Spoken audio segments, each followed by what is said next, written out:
Just a nurse. That's what Dr. Marcus Caldwell called her, not to her face, never to her face, but loud enough in the hallway that she heard it between patient rooms. Just a nurse. 6 months at Oak Creek Memorial in Houston, night shift, ICU Bay 3 through 7, and Katie Rodriguez had learned to fold these words into the same measured breath she used to fold her scrubs. Hospital corners. Precision. No reaction. No one notices the quiet ones. That was the first rule she'd learned, and it was the easiest one to keep. The fluorescent lights hummed their 60-cycle hum at 2,300 hours, a sound so constant that silence would have felt louder than screaming. Katie was resetting the crash cart in Bay 4, muscle memory moving her hands through the steps faster than her official training should have allowed. For lines organized by gauge. Medication drawers stocked in descending order of frequency. Defibrillator pads checked, battery indicator green.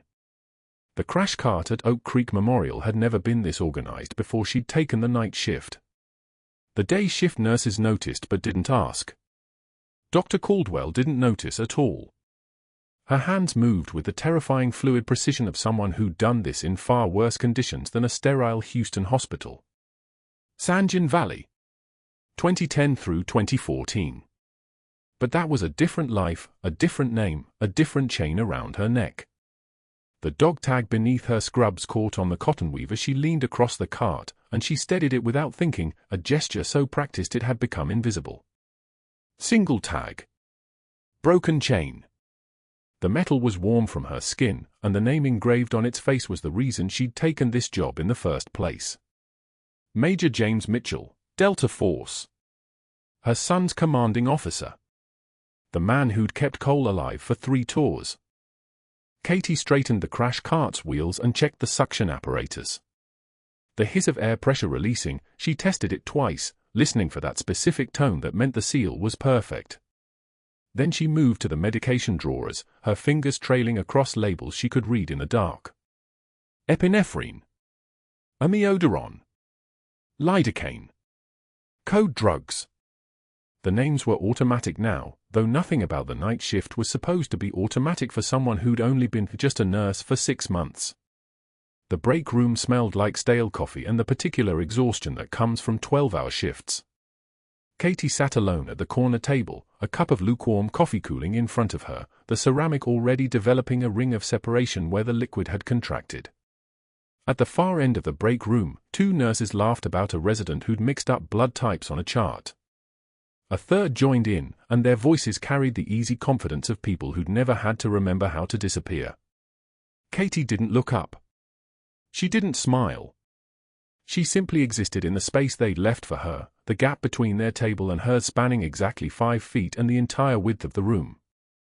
Dr. Marcus Caldwell entered without knocking, the privilege of a man who'd inherited his position from a father-in-law on the hospital board and had spent 23 years consolidating it into something untouchable. His scrubs were tailored, his stethoscope a model that cost more than Katie's monthly rent, and his presence made the air pressure in the room change like an incoming storm system. 51 years old, silver threading through his dark hair in a way that looked professionally maintained, the kind of face that smiled during board meetings and never smiled in the ICU.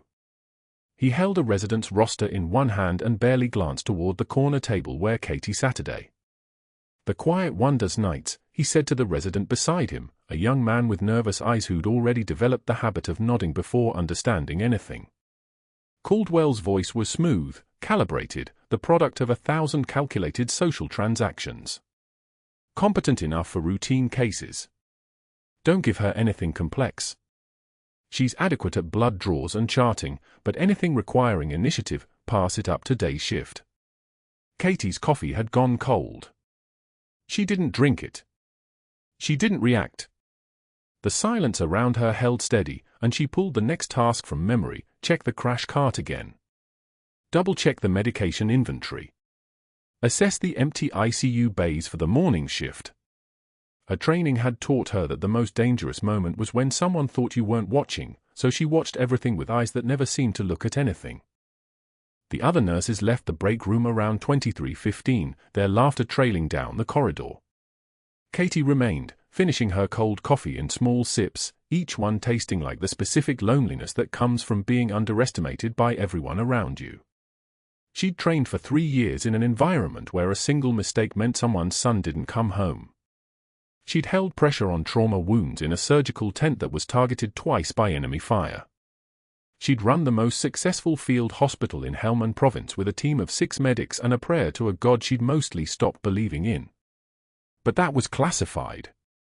That was a name that had been erased from every official database and replaced with Katie Rodriguez, quiet night nurse, 6 months of employment at a Houston hospital, acceptable only because she didn't ask for anything and didn't disrupt the carefully maintained hierarchy that kept men like Caldwell untouchable.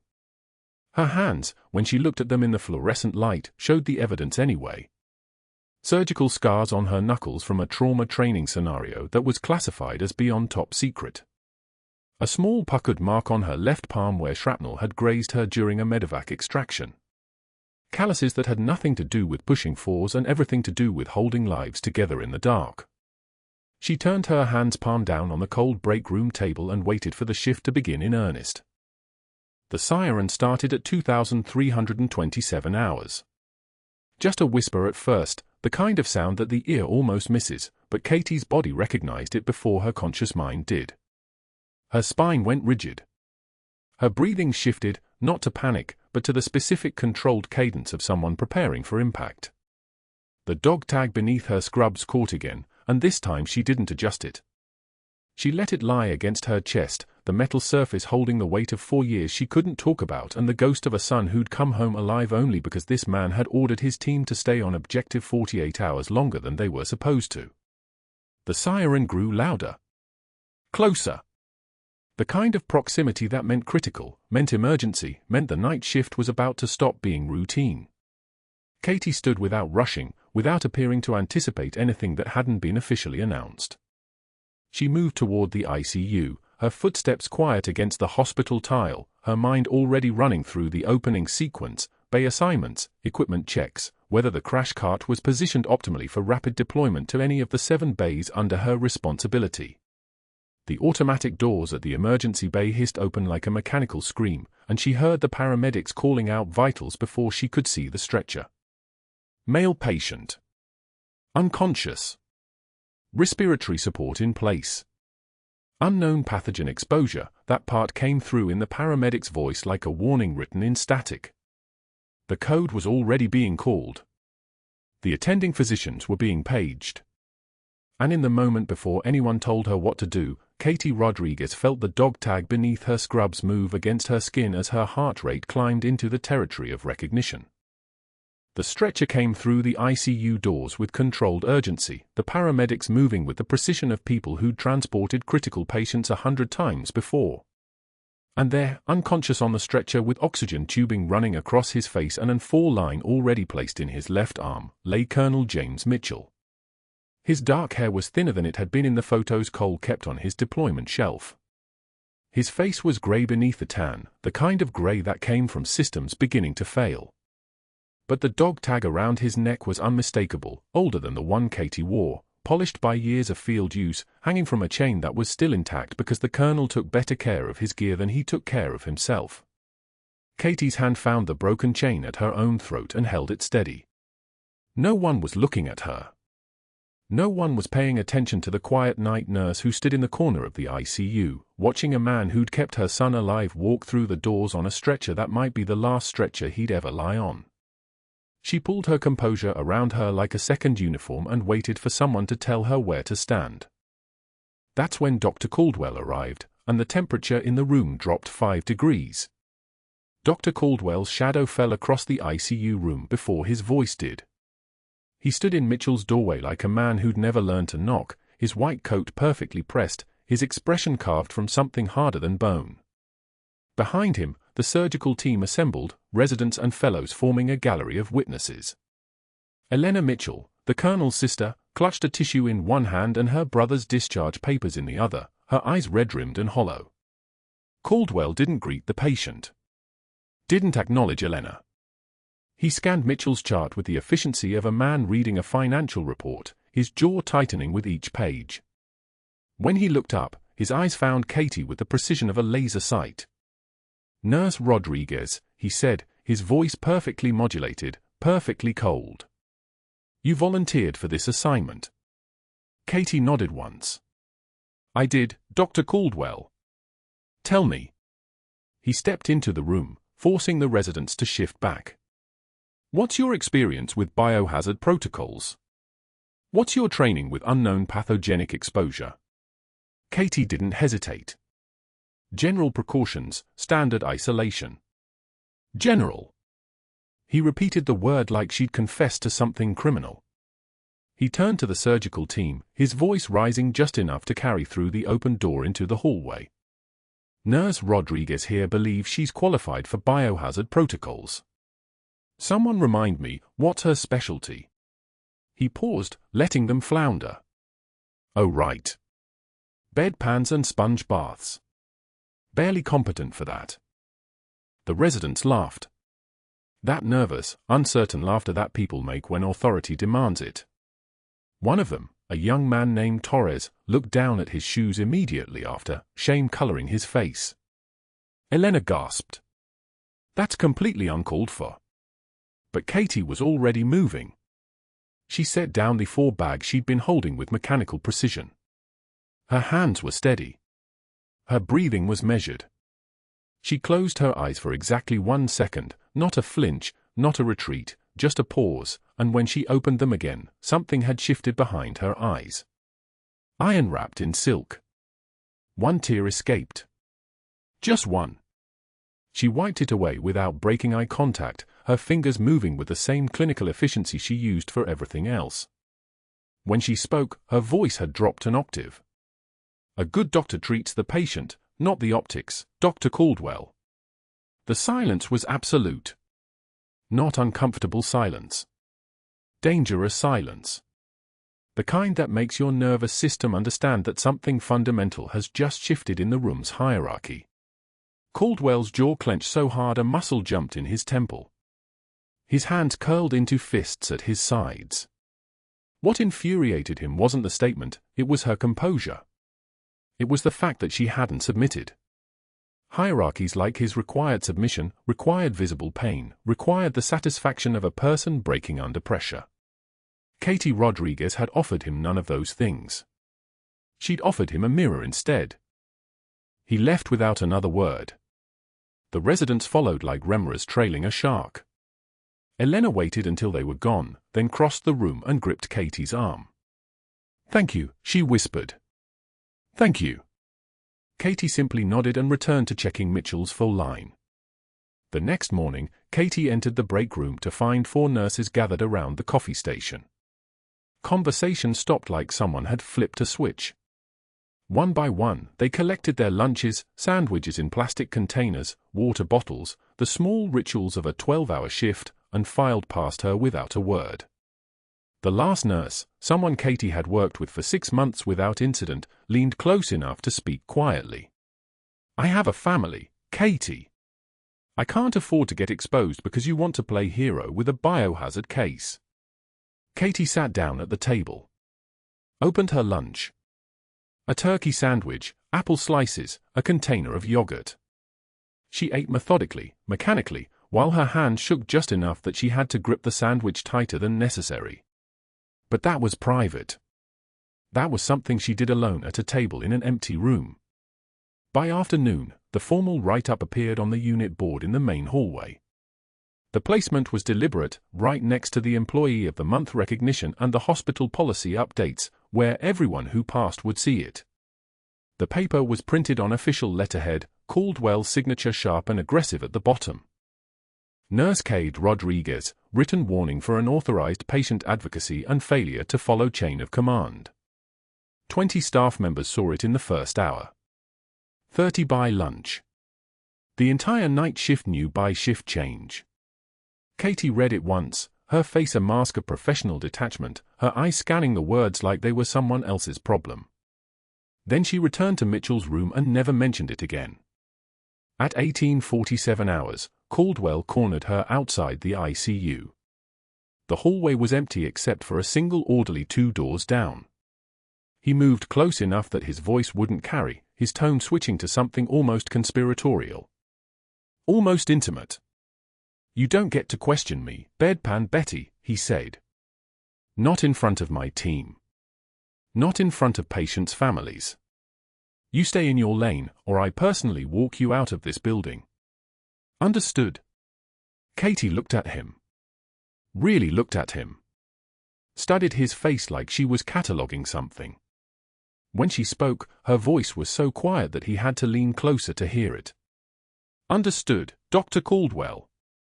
But that wasn't compliance in her eyes. That was something else entirely. That was recognition. The kind of look a sniper gives a target that's just wandered into the crosshairs. Friday morning arrived at 0600 hours with the kind of grey-nothing light that hospitals specialized in. Katie reported to the ICU for her 24-hour vigil, and something in her movements changed. The careful deference of the night nurse, the person who stayed small, stayed quiet, stayed out of the way, shifted into something harder and more precise. She positioned Mitchell's 4 poles with the angled efficiency of someone who'd run a field hospital, not a peacetime ICU. The crash cart was moved 30 degrees to optimize trajectory. Every supply was positioned within arm's length. Medications organized by category and speed of administration. Her workspace looked less like a hospital room and more like a prepared position.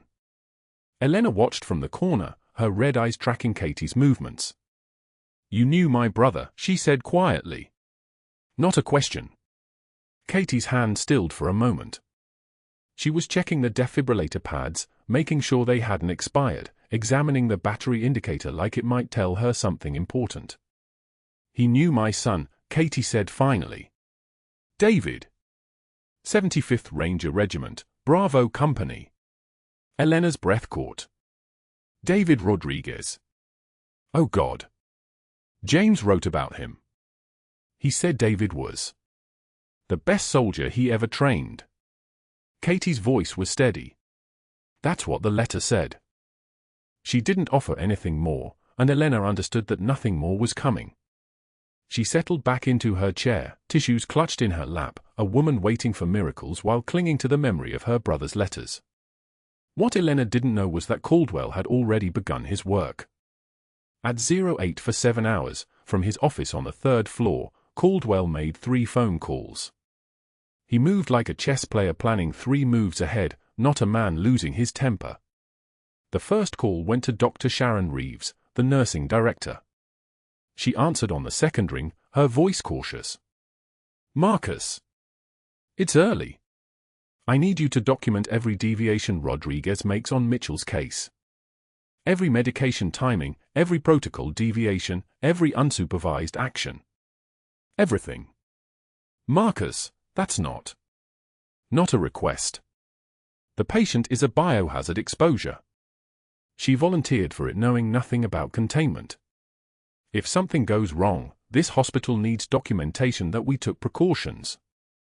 You owe me, Sharon. Silence on the line. Then, I'll make notes. The second call went to Tom Brennan in risk management. Caldwell had trained with Brennan at Johns Hopkins 15 years ago, before Brennan had moved to administration. They hadn't spoken in 3 years. Bedpan Betty, Caldwell said without preamble. Night nurse, volunteered for the Mitchell case. Unknown pathogenic exposure, 0 biohazard training, unsupervised patient advocacy. I need it flagged as a liability exposure. Is she actually? We can't know until someone gets sick. Frame it as precautionary. Just get it in the system. The third call went to Linda Yee, the board member whose husband Caldwell had personally operated on for years ago. The husband had survived. Linda Yee was grateful in the way that wealthy people were grateful, constantly, whenever possible, forever. Linda. I need a small favor. If there's any disciplinary action necessary on a night nurse over the next 48 hours, I need it to move quickly. Board-level support. What did she do? Nothing yet. Possibly nothing at all. I'm being preventive. Linda Yee laughed. Well, you saved my husband's life. Whatever you need. Caldwell didn't shout. He didn't rage. He simply built a cage with the precision of an engineer, using institutional tools instead of bars. By hour 8 of Katie's vigil, Mitchell's fever had climbed to 104.1 degrees Fahrenheit. His skin was the color of old parchment, his breathing shallow and rapid. Katie requested broad-spectrum antibiotics, a standard precaution, a reasonable escalation. Her request went to the pharmacy at 1,503 hours. By 15:04 hours, a text message appeared on the pharmacy technician's screen. From Dr. Caldwell. Hold all non-essential medications for ICU 7 pending infectious disease consult. Katie found the block at 1,507 hours when she checked the status. She stared at it for exactly 3 seconds. Then she turned to the sympathetic resident who looked at his shoes when Caldwell had made his joke. Torres, first name Miguel, 3rd year, smart enough to recognize injustice when he saw it. I need you to override this, she said quietly. Miguel's face went pale. I can't. That's Caldwell's. I can. I'll use my credentials. But I need you to process it through the system so it's documented that it came from my request, not from you. Understanding flickered across his face. A younger doctor realizing that sometimes the right choice required letting someone else take the weight. By 16:23 hours, the antibiotics were in Mitchell's line. By 16:50 hours, Caldwell knew about the workaround. And by 1700 hours, he'd made a 4th phone call, this one to the ICU charge nurse, a woman named Roberts who had 2 kids in Catholic school and a mortgage that required her to keep this job. Rodriguez needs isolation for the next 12 hours. No backup, no support. You'll reassign everyone else to other wings. That's not safe protocol, Dr. Caldwell. I didn't ask for your input. Do it now. By 2,100 hours, the night shift had begun, and Katie was alone with Colonel James Mitchell. Completely alone. No charge nurse. No rapid response team on standby. Just a decorated officer burning with fever in a room with a woman who was slowly shedding her disguise like a snake leaving behind skin it had never needed. At 2,247 hours, Mitchell's vitals began to destabilize. His blood pressure dropped to 94/58. His oxygen saturation fell from 92 to 87. Katie checked the crash cart with the precision of someone who'd done this in far worse conditions than a sterile ICU, in tents without electricity, in vehicles under fire, in the kind of darkness where the only light came from helicopter flares.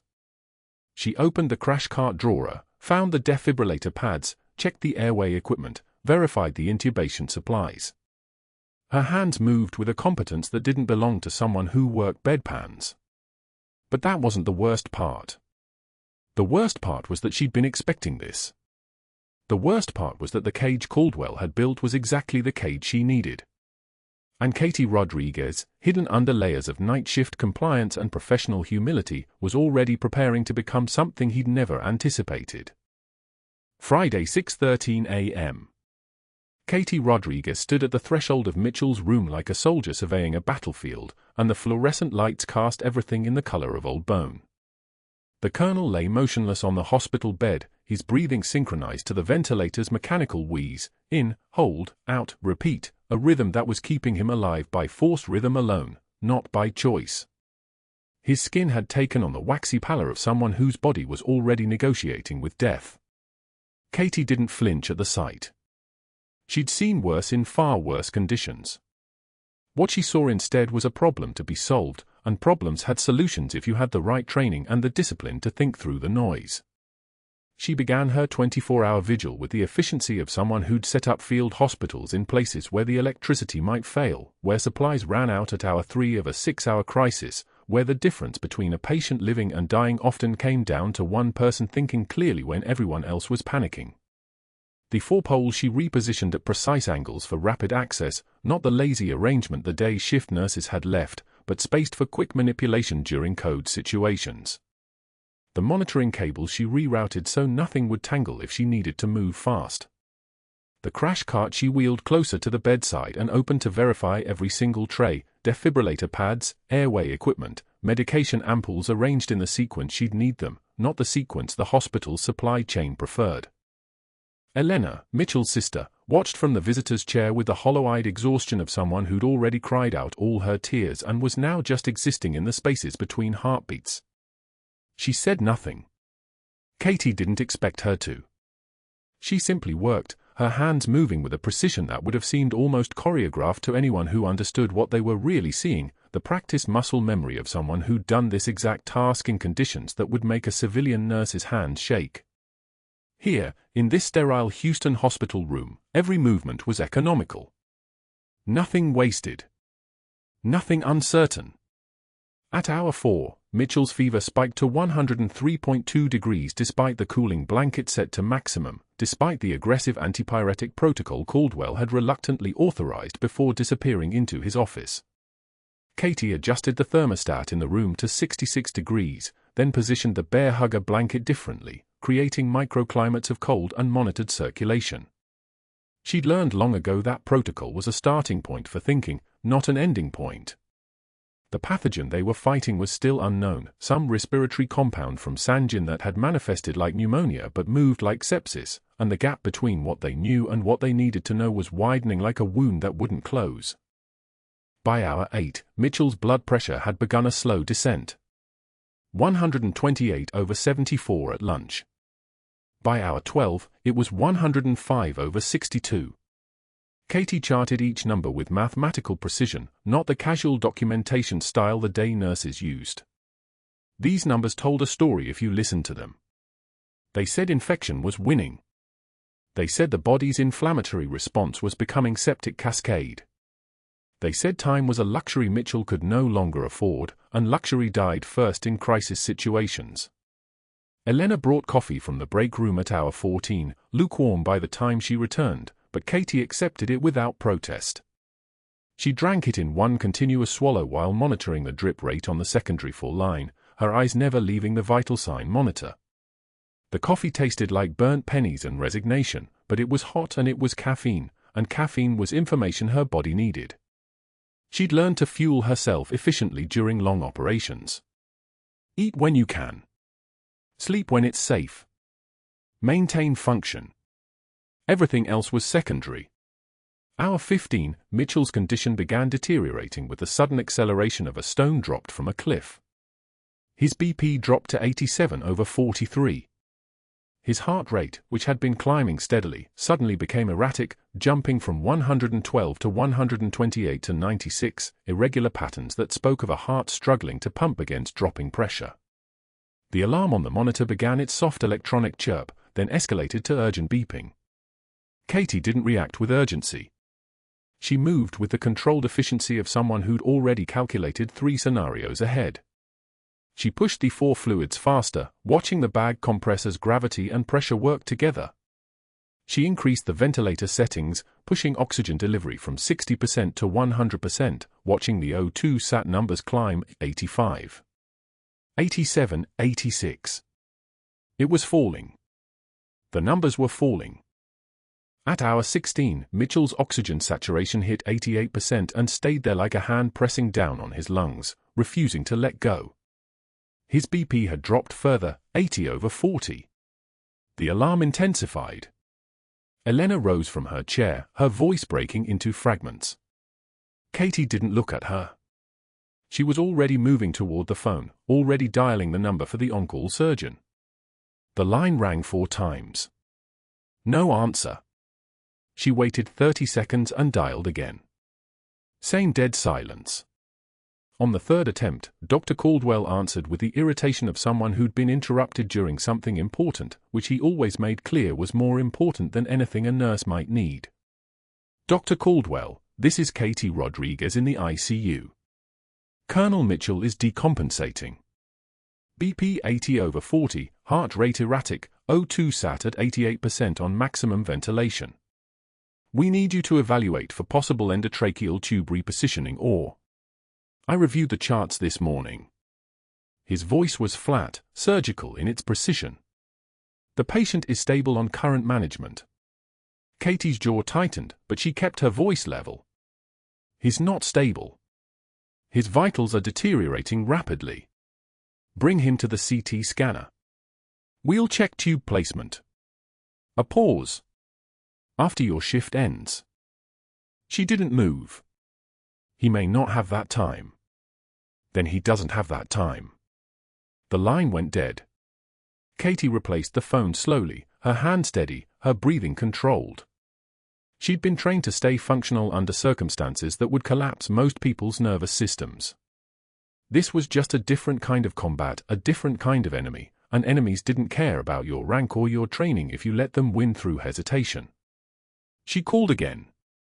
This time she didn't say good morning. This time she said, I'm calling for immediate surgical consultation. Patient is in acute decompensation. Code blue risk. Page me through proper channels, Caldwell said, and hung up. She paged him through proper channels. The overhead system activated, Dr. Caldwell to the ICU. Dr. Caldwell to the ICU. The hospital's voice was neutral and professional, the kind of voice that announced catastrophes as if they were simply appointments to be kept. He appeared 7 minutes later, moving with the unhurried confidence of someone who'd never been told no by a system that served him. He stood in the doorway with his arms crossed, his white coat pristine, his expression arranged to convey that he was doing everyone a favor by showing up at all. I've reviewed this case, he said without entering the room, his voice pitched to carry across the space like a judgment. The patient has exposure to an unknown biological agent. Prognosis is poor. The family has not requested aggressive intervention. The sister has medical POA, Katie said quietly. She was still adjusting for flow rates, still watching the monitors. She wants everything done. Elena stood up, her voice breaking like thin ice under weight. Please. He's all I have. He's my brother. Caldwell didn't acknowledge her. He looked directly at Katie, and his smile was the smile of someone holding all the cards. The patient is DNR adjacent per VA guidelines. We provide comfort care. That's the protocol. He's not a DNR. He's a Delta Force officer with active service status. Katie's voice remained level, but something had shifted in her eyes. The fluorescent lights reflected off them like light off steel. His sister wants intervention. His sister isn't a physician. Caldwell stepped fully into the room now, moving with the territorial posture of someone claiming the space. I am. And I'm telling you to step back. No advanced interventions. No procedures beyond comfort care. If you take any action beyond my explicit orders, Katie, I will personally file for your nursing license to be revoked. Do you understand me, Bedpan Betty? The nickname landed like it was meant to land, a public hammer blow meant to establish dominance, meant to remind everyone in the room that he had institutional power and she had none. But Katie's hand was still on Mitchell's wrist, feeling his pulse through the papery skin, and that pulse was telling her everything she needed to know. A colonel. Her son's commanding officer. A man who'd kept her son alive through 3 tours in Sanjin. I understand, Katie said, and her voice was so quiet that Elena had to lean forward to hear it. Caldwell smiled. He actually smiled. He gave a small nod, the satisfied gesture of a man who'd just successfully intimidated someone he'd been looking for an excuse to break. Then he turned and walked out, the door closing behind him with a soft pneumatic hiss that sounded almost like a sigh. Katie locked the ICU door. Not dramatic. Not with emphasis. Just a quiet turn of the deadbolt that Elena actually heard, a small metallic click that seemed to alter the entire atmosphere of the room. Elena stared. What are you doing? Katie pulled the crash cart closer. She opened the defibrillator pack. She verified the airway equipment again, then moved to the medication drawer and pulled a 14-gauge angiocath needle, her hands moving with the muscle memory of someone who'd done this in dust storms and on stretchers and in conditions where hesitation meant someone died. If anyone asks, Katie said, her voice steady as surgical steel, you tried to stop me. Do you understand? Elena nodded. She didn't ask questions. She didn't need to. She could see in Katie's hands, the scarred, precise hands of someone who'd operated far beyond the scope of this hospital room, that whatever was about to happen, it came from somewhere deeper than protocol. Mitchell's O2 sat dropped to 84%. Hour 17 came and went. Katie worked, monitoring, adjusting, keeping the colonel alive by force of will and training while the hospital's official systems refused him care, and the man who could authorize that care was sitting in his office, already composing the narrative about the overambitious nurse who'd exceeded her authority. And at hour 18, Colonel James Mitchell's heart began to fail. The alarm escalated from warning to emergency.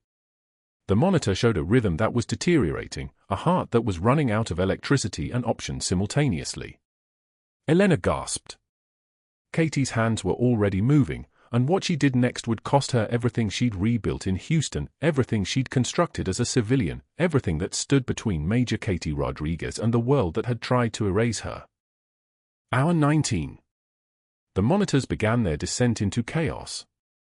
Colonel Mitchell's chest rose and fell with the ventilator's mechanical breath, but his heart, the heart Katie had watched stabilize for 18 hours, flatlined.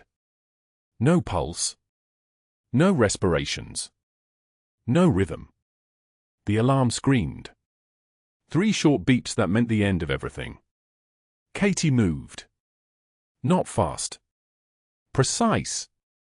Her hands had done this before in conditions that would have made this sterile Houston ICU look like a vacation. Sanjin, July 2019. A Marine with a sucking chest wound and no surgeon within 50 kilometers. Her hands remembered. Her hands knew. She started compressions. 1 and 2 and 3 and 4. The rhythm of combat medicine. Her fingers pressed through Mitchell's ribs, feeling for the mechanical response. But there was something wrong. Something structural. The compression didn't feel right. No resistance. No cardiac thump beneath her palms. She pressed deeper and felt it, fluid. Thick, infected fluid between his heart and the pericardium. Tamponade. The infection had spread beyond his lungs. It was drowning him from the inside. Brain damage began at 90 seconds without perfusion. She had 90 seconds. Elena was screaming something behind her. Katie didn't hear it. She didn't hear anything except the flat monotone of the monitor and the whisper of the ventilator and her own breathing, slow, controlled, the kind of breathing that comes from having already made peace with impossible decisions. She reached for the crash cart. The scalpel was where it always was. Stainless steel. Sharp enough to cut through ribs. She prepped the left chest wall with betadine in 4 seconds, the orange iodine staining his pale skin like a ritual mark. Her hands were steady. The trembling wasn't fear. It was restraint. She cut. Muscle memory took over. The blade went in at the 4th intercostal space, between ribs, sliding through with the precision of someone who'd done this while artillery shook the ground. She could hear her own breathing. She could hear Elena's gasp turning into something between a sob and a prayer. The incision opened and Mitchell's chest cavity was revealed, blood, so much blood, infected with the pathogen that had tried to kill him. She opened the pericardium with a second cut, and 200 cubic centimeters of infected fluid drained out. Hot. Thick. The color of rust and betrayal. Katie's hands found his heart. Cold. Flaccid. Dead. She began manual massage, her palm cupping the muscle, squeezing it like she was trying to teach it how to beat again. Squeeze. Release. Squeeze. Release. The rhythm of someone who had done this before and lived to do it again. The monitor began to beep. Once. Then again. The rhythm was coming back. A flutter. Chaos organizing into purpose. The heart shifted in her palm, and suddenly it was beating on its own, not strong, but beating. The baseline on the monitor climbed from flat to a hesitant blip to something that looked almost like a human heartbeat. Sinus rhythm. BP rising. 50. 60. 70. O2 sat climbing. 72. 85. 91. Mitchell gasped. His eyes fluttered. His fingers twitched. Elena's scream became a sound of joy, the kind of sound that only comes when someone who was dead becomes alive again in your arms. Katie carefully closed the incision with surgical staples from the crash cart, her hand still steady, her scrub soaked in blood up to her elbows, her movements precise and unhurried. There was no rush now. She had saved him. The internal bleeding was controlled. The infection was draining. The heart was beating. Mitchell was alive. She didn't hear the footsteps until the door opened. Dr. Caldwell stood in the ICU entrance with 2 security guards flanking him like bookends. His face was ice. His eyes moved across the scene, the open chest, the blood, the monitors now singing their steady mechanical song, Katie's hands buried in the colonel's cavity, and his expression didn't change. He didn't acknowledge that she had just saved a life. He didn't acknowledge that she had done the impossible. He looked at her the way a wolf looks at a mouse that has suddenly grown teeth. "Step away from the patient," he said. Katie continued her work. Staple. Staple. Staple. She wasn't rushing. She wasn't going to leave Mitchell's chest open because a man in a tailored suit had decided to be offended. She finished the closure with surgical precision, then stepped back.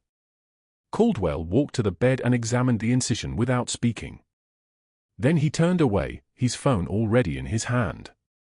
He made the first call before he reached the hallway, his voice carrying back through the open door like a blade sliding home. "Sharon? Marcus Caldwell. I need Nurse Rodriguez terminated immediately. Reckless endangerment. Unauthorized surgical procedure. Get HR moving on the paperwork." He paused. "Yes. Now." The second call came as he walked past the nurse's station. "Tom Brennan. We need legal cover on this. Document everything." An ICU nurse performed a thoracotomy without authorization. "Get it in writing." He paused. "I don't care if she saved him. Policy is policy." The third call he made outside the ICU, but his voice still carried through the glass walls. "Linda Yee. The board needs to be informed we're taking decisive action on a liability. This nurse endangered a patient. We're terminating her employment as of right now. Frame it as patient safety." He paused. "Thank you. We'll discuss compensation at the next meeting." It took 40 minutes. Security arrived in that clinical, professional way that hospitals had perfected, 2 guards with badges and expressions of regret, explaining that she needed to accompany them, that her badge was being deactivated, that her employment with Oak Creek Memorial was terminated effective immediately. They handed her a piece of paper. Termination for cause. Unauthorized surgical procedure. Reckless endangerment. Patient safety violation. They walked her to her locker. A supervisor cleared it in front of her, placing her possessions into a clear plastic bag, her personal items, her spare shoes, the pen she'd used to write notes for 16 months. She couldn't defend herself.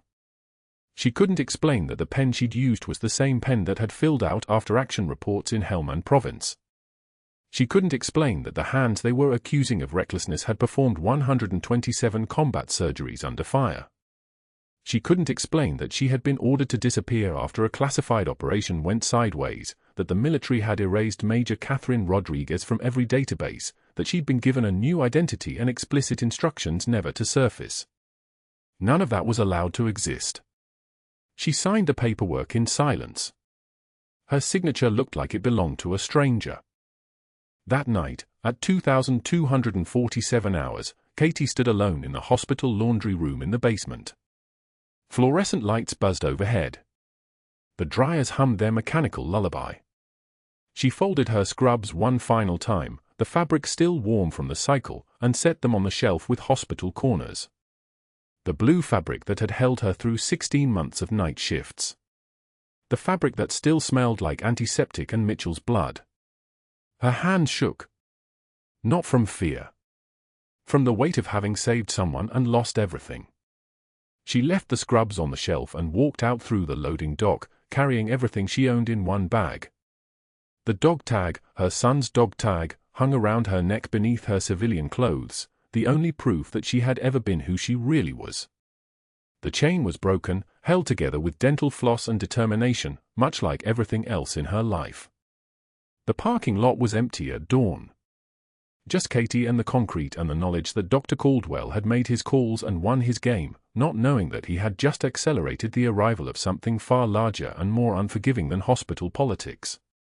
The sun rose over Houston without her. The city moved forward. Oak Creek Memorial continued its daily operations. And somewhere in the distance, in a command center that didn't officially exist, someone was making their own phone call. It would arrive by helicopter. The next morning, Dr. Marcus Caldwell stood in the hospital lobby at exactly 9 o'clock, flanked by 2 board members in charcoal suits and a hospital communications director holding a leather portfolio. The fluorescent lights overhead hummed their fluorescent hum, and he adjusted his tie, silk, expensive, worn like armor, before the assembled press and camera crews. His face held the careful composure of a man who had already written his narrative and was about to read it to the world. "Good morning. I'm Dr. Caldwell, Chief of Surgery at Oak Creek Memorial. In light of last night's unauthorized medical procedure conducted outside the chain of command, we are implementing immediate new safety protocols to ensure that never happens again. This hospital maintains the highest standards of care, and we will not tolerate rogue medical personnel operating without supervision." He spoke with the measured authority of someone accustomed to being obeyed. "Additionally, we have terminated the employment of the nurse responsible for this dangerous breach of protocol. We are confident these measures will restore patient safety and institutional integrity." The cameras flashed like artillery. He was still speaking when the sound changed. At first it was distant, a low rhythmic pulse that made the lobby's windows vibrate. Then louder. Louder. The reporters turned. Someone pointed skyward. 3 UH-60M Black Hawks descended toward the helipad with the kind of synchronized precision that only came from crews who had flown into actual fire zones. The rotor wash hit the building like a physical force, and Caldwell's carefully constructed press conference stopped mid-sentence as the birds landed. Dust and debris swirled across the emergency bay parking lot. Security personnel stood frozen. The doors opened. Soldiers emerged, 14 of them in operational dress uniform, each moving with the terrifying fluid precision of Delta Force operators. No rush. No urgency. Just competent, methodical movement. They carried themselves like men who had entered rooms where failure meant coffins. Their team leader, a bear of a man with a chest full of ribbons and a face like weathered oak, walked directly past the press corps, past the hospital administrator fumbling for words, and straight into the main entrance. The reporters surged behind them like water breaching a dam. Caldwell's face had gone the color of old hospital walls. The Delta operator approached the information desk. "Major Katie Rodriguez. That's her call sign. We're here to collect her." "She's not here," a receptionist stammered. "She was fired last night." "She left?" "I know when she was terminated," the operator said quietly. "And I know why." "Where is she?" The commotion drew personnel from every direction. Nurses emerged into the lobby, then saw the uniforms and understood what the uniforms meant. The colonel's sister, Elena Mitchell, was sitting in a coffee station nearby, still wearing the clothes she'd slept in, jaw clenched from a night of rage and helplessness. She stood. She walked toward the Delta operator. Her voice, when it came, broke like waves on rocks. "She's a major." Behind them, a trembling ICU nurse, the one who had watched Katie work for 24 hours straight without stopping, without breaking, stepped forward with a file folder in her shaking hands. The operator took it and read silently, his jaw tightening with each line. Then he looked up at the cameras, at the assembled press, at Caldwell standing in his tailored suit, and he spoke with the kind of clarity that came from men who had seen the worst of humanity and knew the value of the best. Major Katie Rodriguez ran the most successful field hospital in San Juan Valley with a 92% survival rate in combat casualties. She saved more operators than everyone in this building combined. And she saved my commander last night with a procedure that would have killed a lesser surgeon. His eyes found Caldwell's. The fact that any administrator would try to destroy her for saving a life tells me this hospital has institutional rot. One of the reporter's phones rang. Then another. Then 6 more simultaneously. Each reporter swiped their screens and their faces changed in perfect synchronization. One of them, a woman with silver-streaked hair, turned directly to camera and spoke with the tone of someone reporting something that had fundamentally altered the landscape. "We're receiving confirmation from the Pentagon. Major Katie Rodriguez's medical records are classified top secret SCI. A Defense Department spokesperson just released a statement confirming that Dr. Marcus Caldwell terminated a decorated officer without being allowed to know, her actual service record. The official statement reads, Major Rodriguez served her country in capacities that remain classified. Her termination violates federal protocol and may constitute retaliation against a protected veteran." Caldwell's face didn't just drain. It collapsed. The color fell away like water down a drain, leaving behind something gray and hollow. His mouth moved but no sound emerged. The camera swiveled toward him. 3 million viewers were now watching live as the man who had ordered Katie's termination understood, in real time, that he had attacked someone protected by powers that made hospital boards look like children's committees. The Pentagon spokesperson appeared on split screen. "Major Rodriguez is a decorated officer. Full disclosure, she holds a Silver Star and 2 Bronze Stars for valor in combat medical operations. That's not the kind of person you terminate without consequence." The silence in that lobby was so thick you could operate in it. Caldwell's allies, the board members who had stood beside him moments earlier, stepped away. Linda Yee, the board chair who had rubber-stamped his decisions for 3 years, turned to a nearby camera and said with crystal clarity, "Dr. Caldwell acted without board approval. We're launching a full investigation immediately." Tom Brennan from Risk Management realized in that instant that he was tied to a sinking ship. He pulled out his phone and began releasing emails, his own emails, showing Caldwell's deliberate interference with Mitchell's treatment orders. Sharon Reeves, the nursing director who had been coerced into signing the termination paperwork, submitted her statement on camera. "I was pressured. I should have protected her. I didn't know she was." But that wasn't the worst part for Caldwell. The social media storm was instantaneous. "Where is Major Rodriguez?" trended within minutes. "Fire Caldwell" within moments after that. By noon, footage of him at his press conference, his arrogance barely concealed, was being shared across every platform, the moment a man with a $2,000 suit and a government title had tried to destroy a woman who had been saving lives in conditions that would have broken most surgeons. The hospital board called an emergency meeting. Within 2 hours, Caldwell was placed on administrative leave pending investigation. Within 3 days, the Texas Medical Board opened a formal ethics investigation. His allies, the surgeons who had laughed at his jokes, the administrators who had benefited from his protocols, went silent. Phone calls went unreturned. A surgical resident he had once mentored gave an interview. He called her Bedpan Betty. In front of all of us. He humiliated her in front of everyone. We all saw it. Elena Mitchell, tears streaming down her face, did an extended interview with the news station. She held up James's dog tags, the ones that matched the dog tags Katie had worn for months without anyone knowing why. "My brother is alive because of Major Rodriguez. Dr. Caldwell tried to let him die. He refused treatment because he didn't like her." Her voice hardened into something like fury. He was wrong. Dead wrong. By week 2, Caldwell was terminated for cause. No severance. No recommendations. No mercy. His reputation, which he had spent 3 decades building through strategic alliances and careful positioning, evaporated like rain on hot asphalt. No hospital would hire him. His medical license was suspended pending a formal ethics hearing.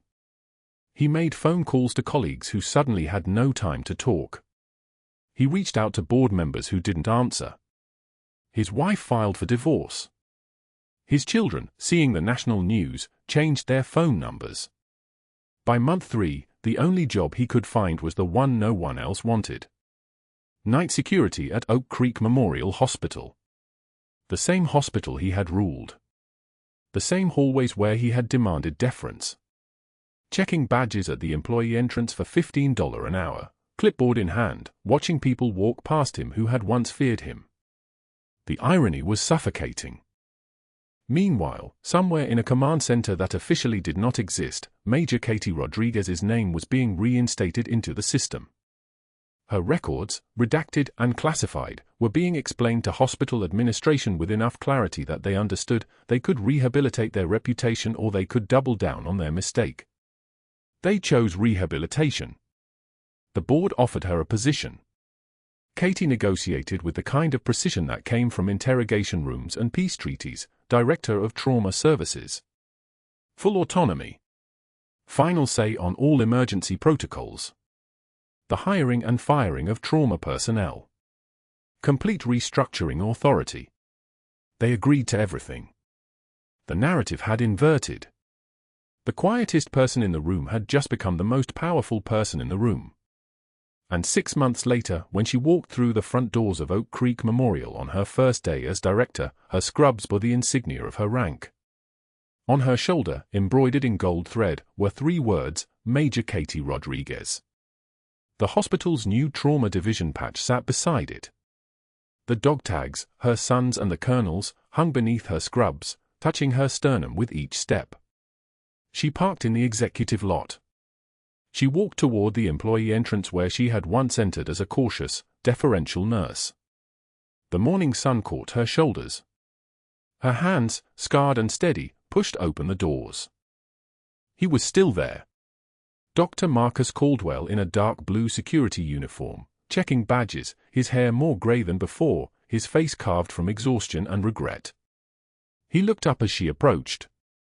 His eyes registered her first as a visitor, then as something familiar, then as the woman who had walked through this entrance 6 months earlier being escorted out by security. Recognition spread across his face like a stain. For a moment, the entire arc hung between them, every humiliation, every calculated move, every choice that had led from arrogance to this. Caldwell's mouth opened as if words might salvage something. His hand moved toward his clipboard as if procedure might restore hierarchy. Then he saw her eyes. Saw who was looking back at him. Saw the woman who had been trained by organizations that didn't exist to do things that couldn't be undone. He looked away. Katie walked past him without a word, the dog tags catching the light one final time as she stepped into her hospital, her trauma bay, her kingdom. The security guard checked his clipboard with trembling hands and pretended she had never passed through his doors at all. Inside, the staff greeted her with respect bordering on reverence. Young trauma surgeons, nurses, residents, all of them had heard the story. All of them had watched the video. All of them had seen the most powerful medical institution in Houston forced to its knees by a single qualified woman they had underestimated. In her office, someone had placed a framed photograph, Colonel James Mitchell, recovered and back on active duty, standing beside Katie's son's unit in front of a memorial wall. A handwritten note in Caldwell's handwriting, "Lifeline, you brought me home so I could bring them home. Semper Fi. Mitchell." Katie set the photo on her desk facing the window. That afternoon, she conducted her first trauma training session for the surgical residents, 23 of them in a lecture hall that had once felt hostile. She stood at the front without notes, without hesitation, and taught them the field thoracotomy procedure that had saved a man's life when the system had decided he wasn't worth saving. Specific technique. Precise incision angles. The anatomical landmarks that meant survival or failure. Each resident took notes on every word she said, because they understood they were being trained by someone who didn't teach theory. She taught practice. Outside, through the office window on the 3rd floor, she could see him at his post. A small figure in a dark uniform checking badges. She watched him for exactly 3 seconds. Then she turned back to the photographs on her wall, soldiers and surgeons, her son and the colonel, faces of people she had saved or kept alive or brought home. She didn't think about Caldwell again. She had work to do. Subscribe and comment with which character you felt more respect for, the woman who saved a life in darkness, or the man who tried to destroy her in daylight.